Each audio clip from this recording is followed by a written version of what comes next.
How we doing, guys? It is finished. Arsenal 4, Everton 0.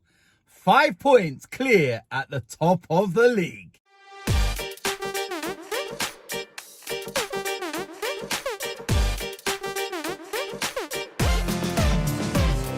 So, like I said, it's finished Arsenal 4, Everton 0. And it ended up being a very, very comfortable game. A lot different to the one against Everton at Goodison Park a few weeks back. And that means we have now played our game in hand.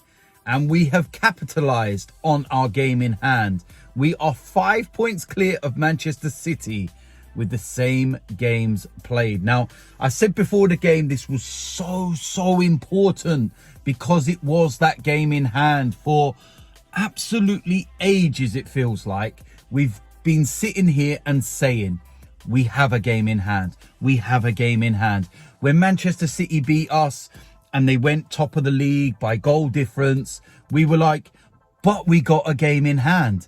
Manchester City then go and drop points against Nottingham Forest. We move 2 clear and we've got a game in hand. That means nothing unless you go and win that game in hand. And that's exactly what we done. A very, very convincing performance. Now, opening 30 minutes of the game, it was difficult. We already knew that it was going to be difficult because of the way that Everton were going to set up. It's exactly what Sean Dyche's team does.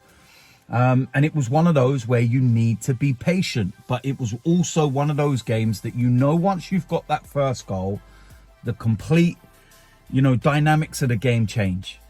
And you're then allowed to go and express yourself and the spaces will start to appear. And when spaces start to appear against Arsenal, you're in trouble. Whilst you can play with low blocks and 10 men behind the ball and everything else, it's going to be difficult. You're going to have to be, really intelligent to break teams down. And especially when they come to the Emirates, teams are not going to go toe-to-toe against Arsenal at the Emirates, especially not teams like Everton. So once we got that first goal, you felt, right, okay, relaxed. And what a finish it was by Bukayo Saka.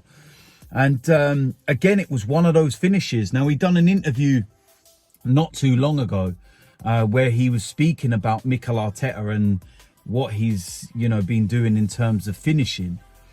And there was also a video recently of Mikel Arteta when he was speaking to somebody about finishing in those angled areas and how he gets his players to hit them upwards rather than across the goalkeeper or near post and low, etc. Because it's really difficult for a goalkeeper to be able to move his hands upwards at such a short space. And he did it against Leeds United as well, Saka did, where he gets into that angle, hits it high to the roof of the net, and the keeper stands no chance. And again, it was one of those finishes. It's so quick, that Pickford doesn't have the opportunity to get his hands up and move. So I think that is definitely something that Saka's been working on under the guidance of Mikel Arteta. And it was an immaculate finish.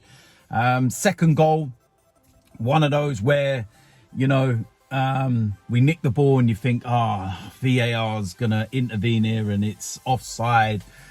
But they actually drew the lines. They actually remembered what their job was. And it's lucky they drew the lines because it showed that Martinelli was actually onside. So it was 2-0 on the stroke of half time. And that meant we went in very, very comfortable. And it meant that we were able to come out and express ourselves in the second half. Now, what I'm going to say here in terms of the second half, okay? Jorginho has been superb for us. But the moment Thomas Partey come on, we look a completely different team. We go up a gear. The way we play, the way we would control things, the way that he breaks lines, and it's just immaculate. And I think that, it's credit to Jorginho when he's came in that we've kind of not really missed Partey, shall we say, because we've got the performances done and the victories, etc. But then when Partey does come back in, you kind of sit there and go, Okay. Yeah, he's a big game player, man. He's a big, you know, cog to that wheel that we need to work right. And he was immense. And then third goal, superb team goal. Trossard, again, another player that we signed in January that's settling in and is, you know, doing the business. Another assist. Great goal by Odegaard.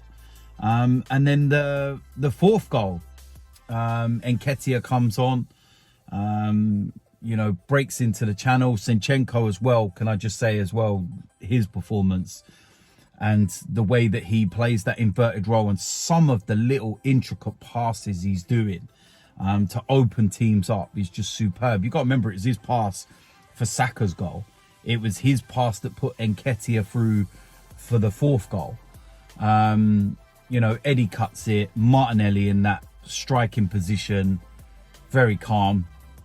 And it's 4-0. And, you know, Martinelli now is looking like the player he was pre-World Cup.